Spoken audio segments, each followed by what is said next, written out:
I love a car that has a great story, and this 1970 Chevelle has a fantastic story. Don has owned this car for 21 years. It was his first car ever. He's built it multiple times, and it's been with him through thick and thin, all through his life. The final step was getting the last nuts and bolts together, jumping in the car, driving 2,600 miles to ultimately debut it at SEMA 2025. This is a car with a story, and Don is a character and a half.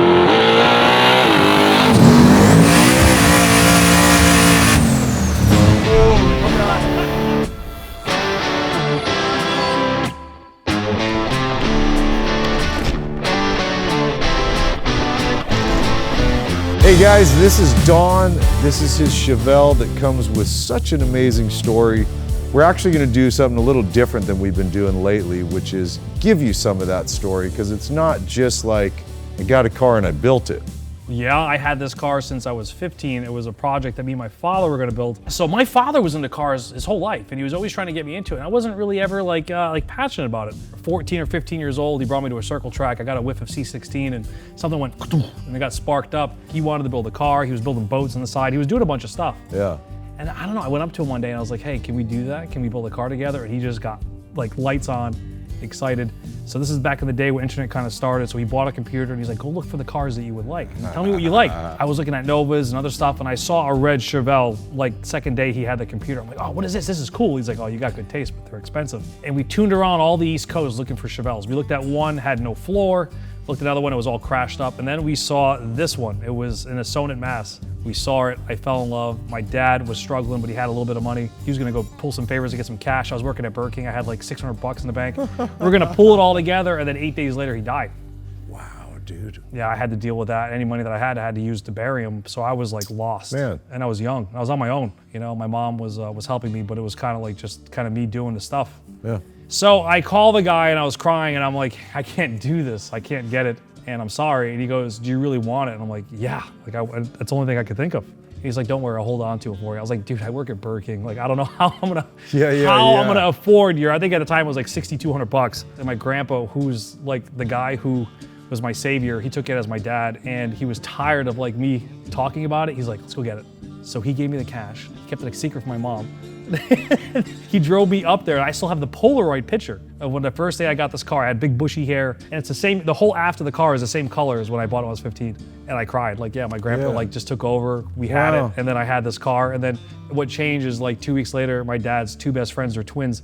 They really wanted to like drive it. So we drove it, and they were beating on it, had a Muncie 4-speed. And I was like, what do you think? He's like, oh, this is the slowest piece of shit I've ever been in my life. And then from there, it was like, I can't be that slow. So I started getting into making it faster and building it. Yeah. And I stripped the whole car, like 2 months after I got it. My grandpa was livid. So from there is kind of the process of how I started to build the car and get into it. And I finally got it all together with a 383 stroker when I went to prom. And I got that photo of me and my date loading her up with no windshield wipers and driving it all the way to my prom when I was in high school. Is this car what got you in? Because obviously you're a builder, you're a fabricator, you even have a Netflix TV show. Yeah. Is it this car that got you into becoming a builder? Yeah, it wasn't for a long time. More in the beginning, it was like a car that kind of saved my life, to be honest with you. It gave me a purpose.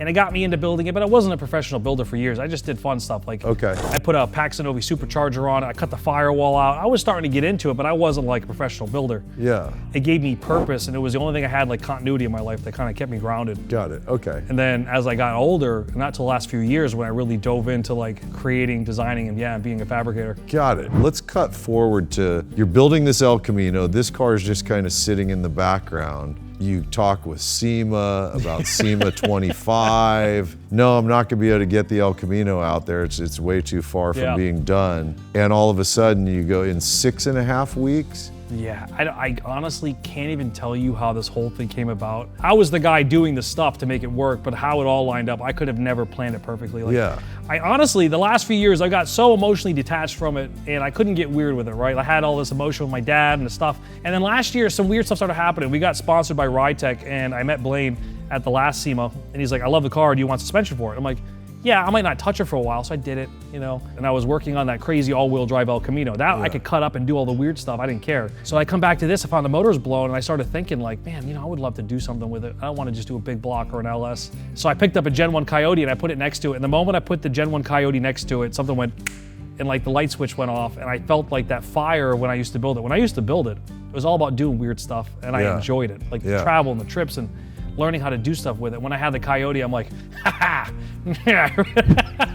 Now, relax, you guys, because I know some of you purists that say you're into hot rodding are going to lose your mind. The LS guys can say what they want about it, but the architecture of the Coyote is incredible. And then once I dove into it, I was like, oh, I understand why people don't do it. It was a lot of fab work, and I'll show you. Yeah, because it's such a huge motor for one, right? So you have to deal with, I'm sure you have to notch chassis and stuff like that. Yeah, so once I got into it, I had all fired up. I ended up going the next day and dropping the motor in, and the Chevelle's got a girdle. And dropping in with the deck height of the intake to the pan, I was like, oh no, like this is just not gonna work. To make the geometry actually work. So as I started whittling away, I had to whittle it all out until I was like, oh, I have to just get rid of it. So I had to make a jig. And then from there, I got the engine in, got all the alignment stuff right, and I realized I had to make a tubular cross member. So it's almost like a tubular cross member you'd see in a notchback. It's cross back to the frame. I have motor mounts going to the frame rails, and the only thing that's original is the frame rails. For the front part, the rest of it's all stock. So from firewall back, it's still Chevelle chassis. Yeah, Chevelle it's like chassis. all original 2 Chevelle frames, and then the middle of it is kind of just like this X cross pattern chromoly chassis piece that I kind of just welded to it. Yeah. So once I got it set in, I'm like, oh, like we're back grooving. The geometry's good, the thing's centered. Then I realized I had no room for headers. This is like honestly what got me so excited, because I was getting thrown like engineering problems. I gotta be honest with you, figuring stuff out and building it is more of a turn on than owning the car. Like having the car in my shop doesn't make me excited. Like figuring all this stuff out, this is where things get weird. Yeah. I really wanted to make the car handle. The car used to be like this wacky drag racing car that ran the 9s, which is cool, but driving it was a nightmare. Spool, manual steering, manual brakes. The car was like a big tank. Yeah. It just wasn't fun. Sure. So I was like, I'm gonna do everything opposite. I'm gonna make the car handle. I still wanna get the car in the 8s, but I want it to be a multi-functioning tool. So this was actually, people were always telling me just do an electric pump. I got a Lee's power steering box, which is actually meant to make this car handle. The ratio changed, and then from there I had to feed it. I didn't want to go the easy route. I wanted to have an actual power steering pump that you can actually have some good feeling with. So I took a Type 2 pump off a GM Corvette. I made all the brackets, I made everything work, so now I have active power steering. These Coyotes never came with a power steering pump bolted to it. Once I made that kit, I'm like, oh, this is pretty rad. And then I went down there and I realized I couldn't fit the engine in with the alternator, so I had to make an alternator flip bracket. That alternator was supposed to be on the opposing side. Gotcha. Wow. So it was like weeks of just figuring all this stuff out, and I made everything in-house. You know, on top of you creating a whole front end, basically, other than the original frame rails, this is where the Ride Tech stuff comes into play, front and rear on the car? Yeah, so we did all the Ride Tech suspension. I guess my whole idea was I wanted to build like a really cool multi-tool. It's not gonna be the fastest time attack car. It's not gonna be a 6-second drag car, but it was gonna be a car that I could hop in, drive it anywhere, and the car reacts and handles. Yeah. I could take off ramps. So this really, I built like a kind of modern edge car that could do it all. I love the old NASCAR look, so I went with the whole shot wheels. They were awesome, they came on board. I wanted to do 15s. It was like the only wheel that I could find that would fit, that would look nice. But I blew everything out. I got 10-inch wheels in all 4 corners. Wow. And obviously twin turbos here. Dude, I lucked out as I was building it. Like the El Camino like caught a bunch of people's eyes because it's weird and it's wild. But this thing was like just a sentimental story. I started reaching out to people and just telling them what I was doing. HPT were one of the people that really believed in me, and I told them, hey, this might work, it might not work. Like, you know, I just told them the truth, and they're like, we got you. Yeah. And that's when Haltech came on board. Haltech was another incredible company. They're like, we love you. Like they made me, I was so far behind, they made me the harness. It's so cool they did that for it. It's so cool how all these people stepped up, including, you know, we haven't even really dug in on it yet. And as you said, like all the close friends of yours that are mechanics, but they go way back to when you originally got this car. I mean, you guys all just went on a mad thrash to get this car knocked out and drivable, to drive it all the way to SEMA this year. Yeah, that's the crazy thing. So as everything was happening, I'm a dreamer, right? So I dream, and I usually just bolt through with like hard work ethic. But for this one, I got worried because now I got like HPT, Vibrant. They came on board for everything. I have so so many sponsors. Summit Racing came on board. Like all these incredible companies came on for this. I was like, man, I want to make these guys proud and don't want to let them down. So I started to get nervous. Now, I can build everything, but I'm slow. Like I do everything, I have OCD, like things are weird, right? So it takes me a long time to get things done. And then with this, I was like, oh, I don't know, like I got like 7 weeks left. So I put out an APB. I was like, if anybody would like to help, and I'll supply pizza and food and I got your back, you know? And then like Sky again opened up, all these kids that have been through with me the whole history of this, like kids from when I was in my 20s. And they all had their specialties. We had a body band, we had a wiring guy, and I gotta drop all their names too, because if it wasn't for them, this never would have happened. Like Eric Silva came in, did all the plumbing, all the stuff, like this incredible mechanic that would just kind of tie everything in the background, make all the mechanical stuff work. Another guy, Paul, did all the brake lines, mostly the plumbing underneath, and Dave Fish did all the wiring with a harness. I was taking care of all like the hardcore fab stuff, like the coolers, the big plumbing, getting the geometry set, like making all the stuff in the rear work. Josh, he paint matched the whole body. Josh Senecal came together and did all that. And then from to match the patina to what? Because these are not the original fenders and quarters on the car. No, AMD came in and like there were another savior. I was doing it and they were like, "What do you need?" And I want to be modest. Like I need like a fender and some like a hood. And he's like, I got you." And he showed up with like everything, all the bezels, the trim. Like so, these guys all just believed in us.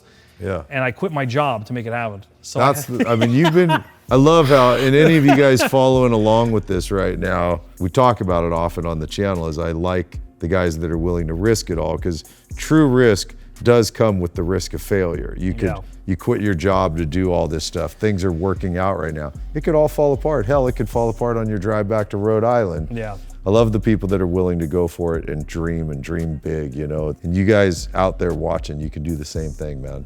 Yeah. All right, let's keep going with the car though. So you drove out on a mild tune, just putting along for the most part. Yeah. Today, because you want to show that the car does work, you spent some time tuning. You're at how much power right now? The fuel numbers say we're low. We're on pump gas, so I don't want to break it on you, but I got maxed out. We're somewhere on 760, 800. So when all my boys came on, we started doing it, and I was the one who was like, I think I want to drive it out there because I don't want to be busting my chops. The body's not nice. Like, let's be honest, it's all original paint in the back. We paint matched it. It's not like a show car that you show Yeah, for sure. This is like a real blue collar build, hammered down. For sure. So I told them that. A lot of the guys were like, "Oh, like you're an idiot." You know, and I told my friends and family, like, you're an idiot. Because I also, like I said, I quit the job. Yeah. So I had Vinny Ferreira, I had Eric Silva, this is my buddy Paul Sakarocha. I'm sorry, I probably butchered your name, buddy, again. Josh Senecal. I had a hot rod shop that Chris Cersei's Customs came with all his team for the last day. Which a big push.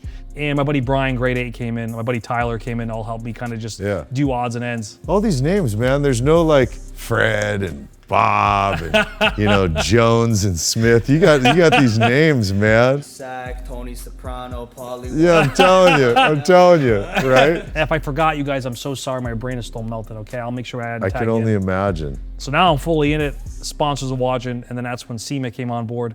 And well, first they were cool with me just showing up. And I was like, hey, I'm gonna go for it. I'm gonna drive it out there. And they're like, wow, you know, I told them the car on the outside is not nice, but mechanically it's going to be epic. So they came on board. And that's when that's again like when everything kind of lined up. And now I was like, oh, this is real. Yeah, I gotta build this car. I gotta get it out there. Yeah. And now I have all my friends and family. And my mom was showing up with chicken, feeding the boys. Yeah, we pushed hard. Yeah.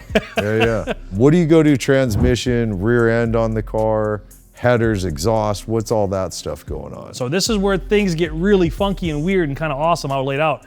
Once I got the engine laid in, I realized I had no spray. So this engine itself was like 28 3/4 wide, but the heads are splayed out like this, so they're laying right over the frame almost. Yeah. So I called up Stainless Headers, and they came on board, and they built me these awesome 2.5 to 3 inch log manifolds that I drive backwards. So and it's custom from them for this just for this, car. yeah. Wow. So they drive backwards, and then I created all the hot side out of 2.5, and Vibrant came on board.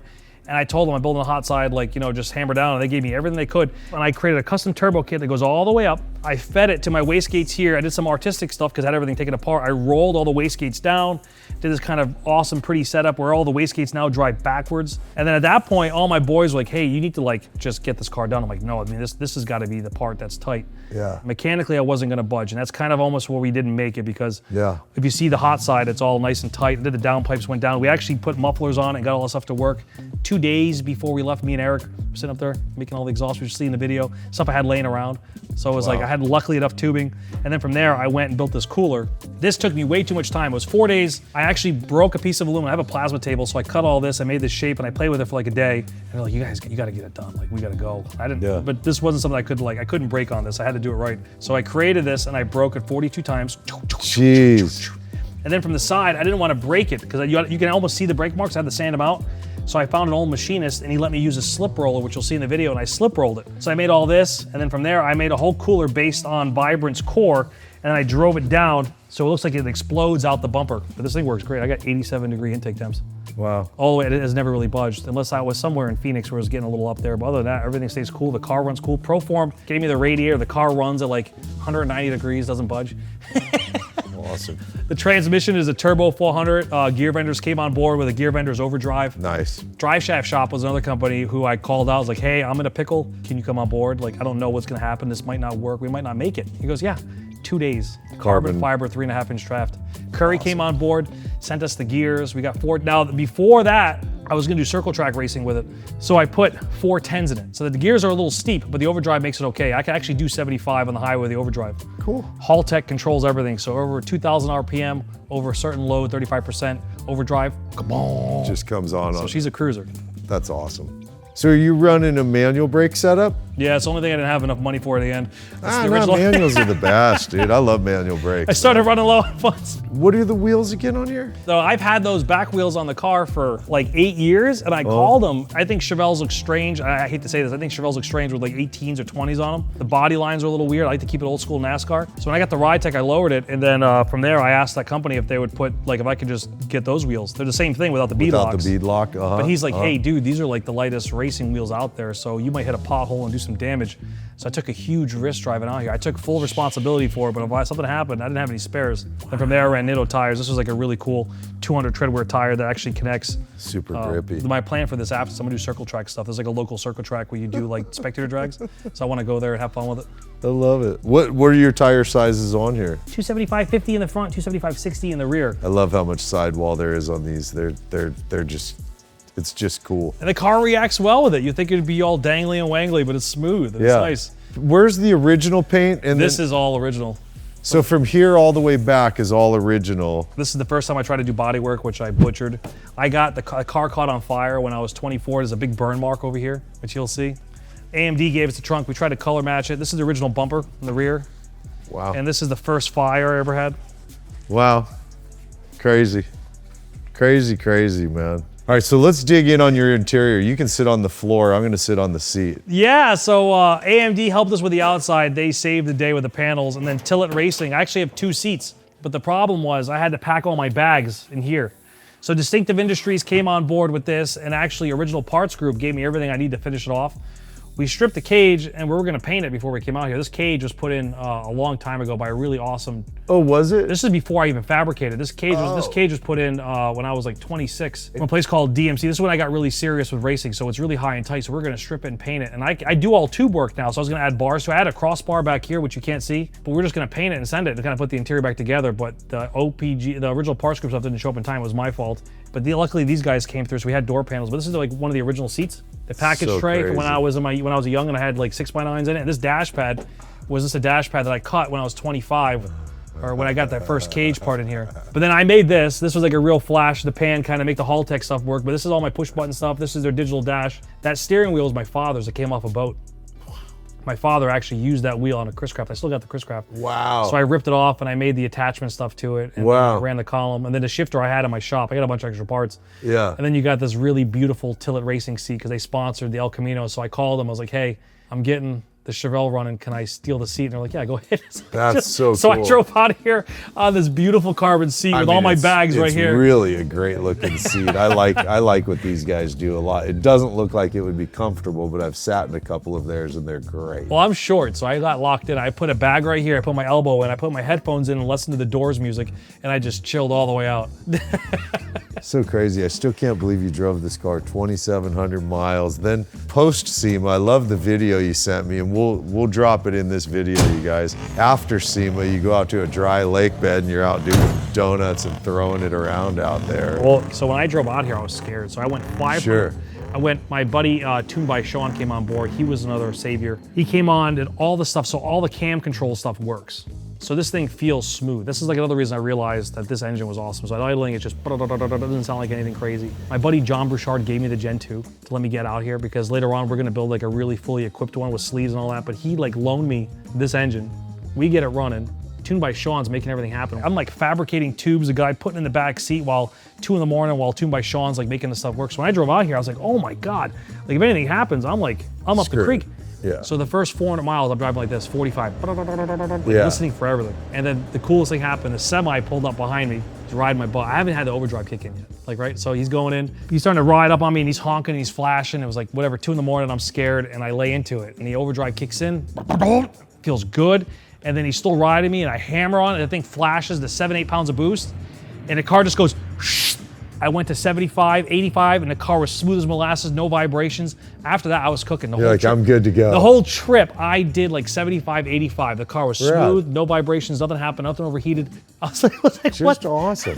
So cool, man. The day before was the day that we all got the car running and had our little hurrah moment. Yeah. And then the next day was the day that I was out. We're building the world's first Coyote-powered 1970 Chevelle. Tonight is the night we're gonna fire it up for the first time. We have one last thing to do before I make our huge trip to Las Vegas. We're doing a 2,700-mile drive with this old jalopy. Me and the crew have been working on it for the last 2.5 months. We're beat, we're tired, but we're doing it. We're getting there. So yeah, let's get to it. Here we go. Oh,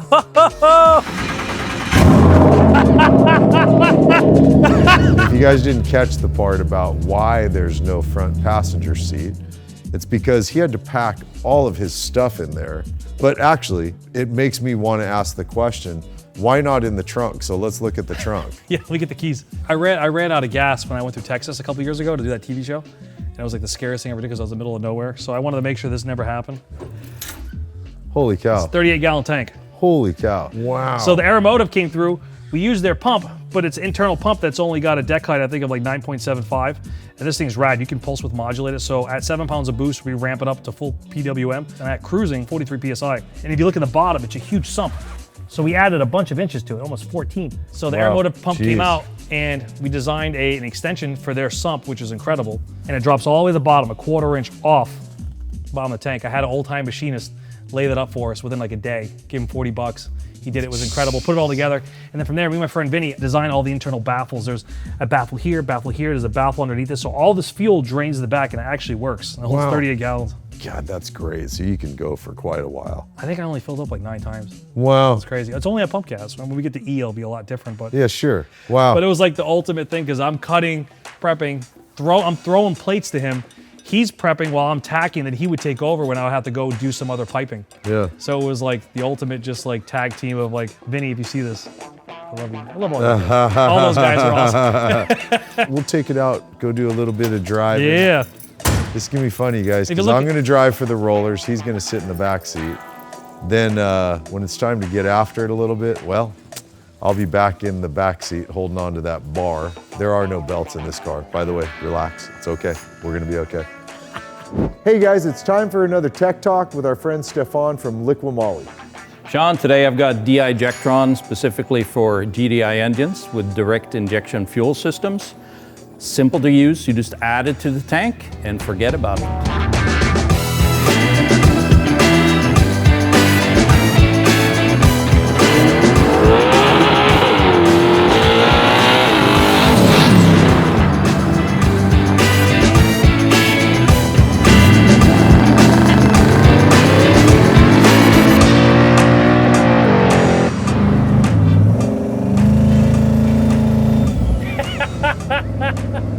Yeah, that'll be 1,000 times today.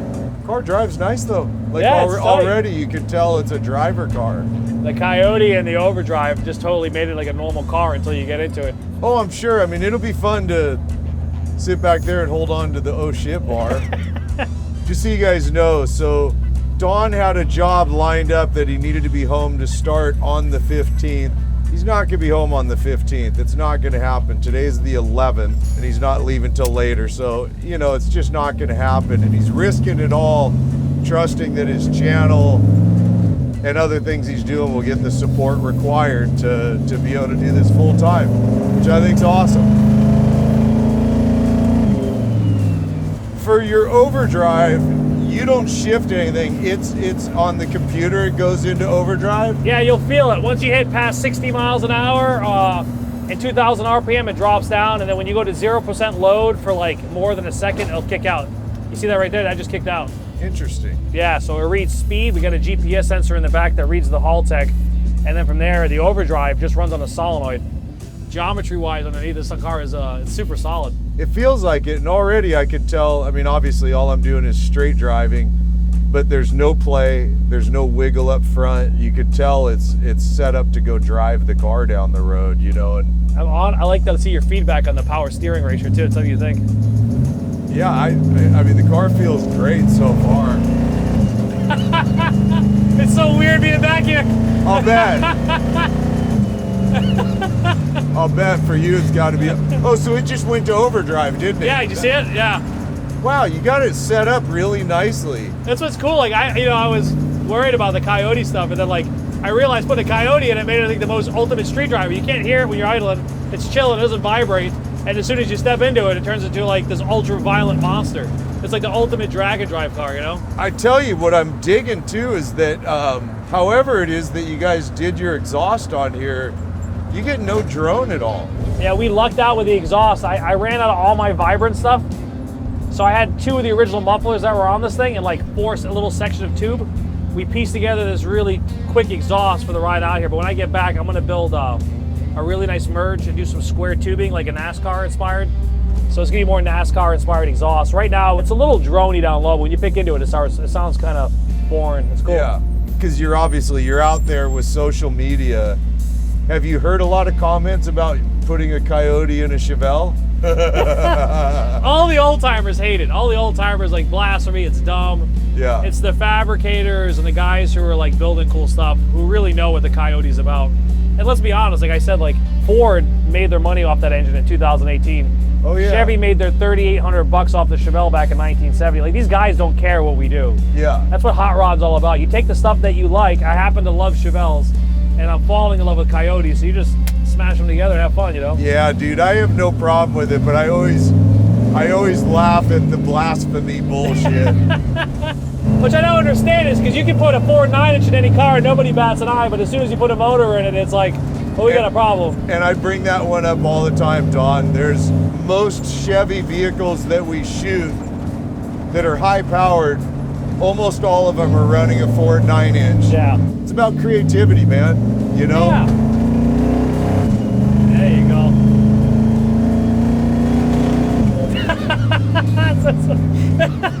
You're dying sitting back there, huh? It's just trippy. I'm sure. It's like super trippy. You don't have control of it. You're just out for the ride. I'm willing to bet it's the first time you sat in the back seat of this car with someone else driving. Yeah. I don't think I've ever been back here. Yeah.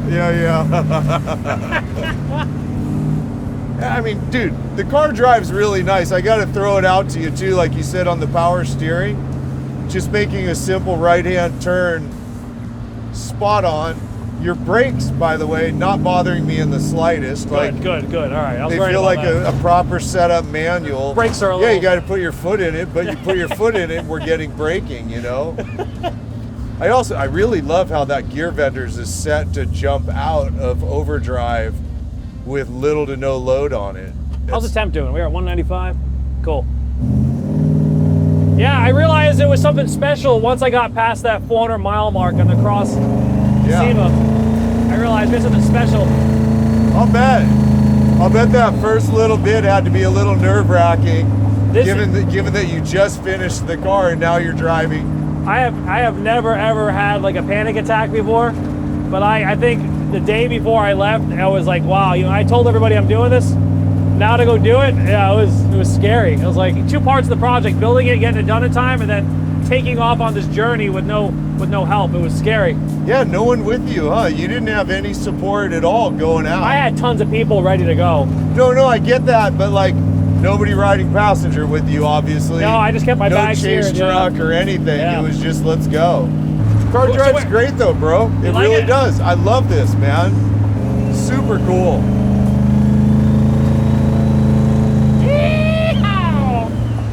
Dude, this is serious cowboy shit right here. You can tell you got your suspension pretty well dialed in. Yeah, I loosened it up. It's a little rolly right now, but when I locked it all in, when I took off, I was like, oh, this is a nightmare. So everything's backed off. Is it? So it's a little floaty right now, but it tightens up. I can feel it in the back seat. I'm like, no, it's I feel it fairly stiff up here as well. But like this, going through a sweep or turn, You know, bro, I've driven stock Chevelles. I know what they drive like. Yeah, they're like boats. You'd get a lot of floating, you know, like it would never plant if itself. if you like jerk a little, you'll feel how tight it is. Yeah, this is great. No, this is cool. I like the car. I just love the whole story that comes with it, man. It's a lot of story, and for any of you guys that are still with us, I know it's a lot to listen to, but it's a story that I felt needs to be told. You know, the sentimental nature of it, going back to you being a kid getting the car, your grandpa stepping up and putting up the money for you to get the car, your father passing away, not being able to build it with your father. Then in the end, you know, that last 6.5, 7 week rush to get it done, all your friends coming out of the woodworks, working their full-time job, coming in at the end of the day and working with you. And all the sponsors that came in with you. Dude, this isn't, I mean, I don't know how to say this in a polite way, so I'll just talk the way I always do, which is straightforward. It's not a very sponsorable car in the sense of it's another 70 Chevelle. Big fucking deal. 70 Chevelles have been done a million ways. Yeah. And I'm not knocking them, but it's all the pieces that came together, all the blessings that kept showing themselves. Yeah, I didn't plan on this to happen, and it was funny. The El Camino has been what's getting me out there, and that's how I got my sponsors originally. So like the fact that all these people came on, like Blue Demon and AMD and Haltech and Vibrant. I mean, there's so many that people I'm probably gonna miss in this video, but like, and if you guys see this, I love you. But if it wasn't for them, this would never happen. I think the only reason it all happened was because, to be honest with you too, I didn't plan on building this car. I was gonna keep it on the back burner. I was so attached to it, and it kind of hurt every time I got close to it. So I didn't plan on building it this year. I was gonna just kind of like let things smooth out emotionally with it. Yeah, yeah. And then when this happened, this like reinvigorated something in me, and it was just perfect time, and people coming on board, and like my boys being ready, and it was by the grace of God that everything kind of came together. Yeah, man. Holy crap, this is so wrong. Hey! Let me know when you're locked in. I'm locked in. Warp speed engage. Oh, Lord.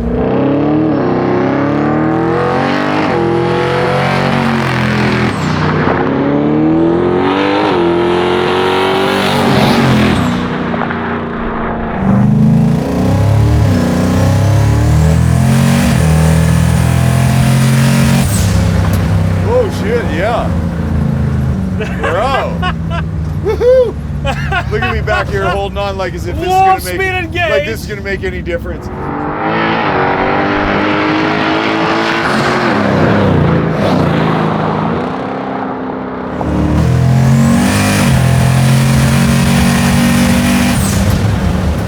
Oh shit.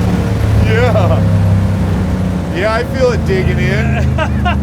Yeah, you definitely feel it come on. It's not freak me out speed, but I'm sure Freak Me Out is available. Yeah, well, this is only 11 pounds of boost. No, I get it. It didn't freak you out? Oh. No, that's fun power right there. Okay, now you got me going.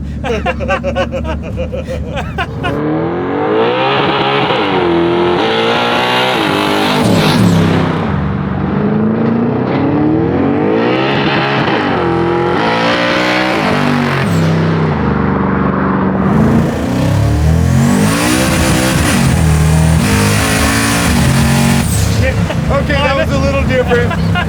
That was a little different. That hit a little harder, dude. I went right to third. Yeah, I felt it, and then when you went back to second, it came on. Oh my God. Oh, that doesn't work. I feel like in that movie Death Proof. Yeah.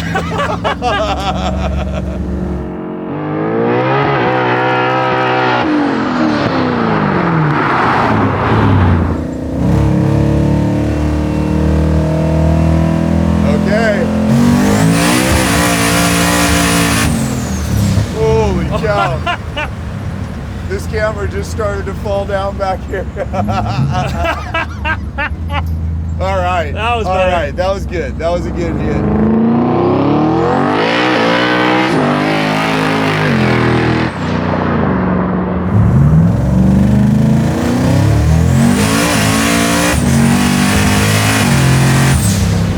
Okay. That was awesome. That was rowdy. right, that's awesome. Dude, that was good. Yeah, that was rowdy. Those last 2 pulls were pretty rowdy. I still have to learn how to drive it. I'm not used to like having to bring a car so high up in its RPM. I was shifting at 58, 6,000. Yeah. And the car's kind of flat in its face until it gets higher. Then you're like, oh, there it goes. Yeah, you feel it all of a sudden, it really comes on. And this RPM right now is 7,500. Once I do like the oil pump stuff, we'll bring it to 85, 89. Crazy. Oh, I love this thing. And you're gonna be able to throw it up to what, mid-20s? 25, 30. Holy shit.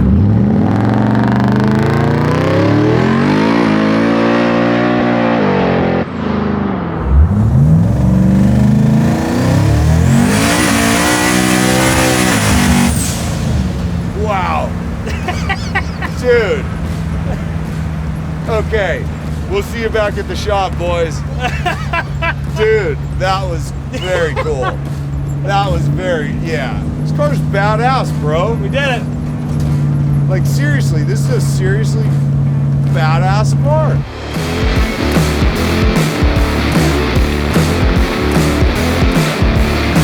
Talk about a car with a crazy story, man. I'm still blown away by this one.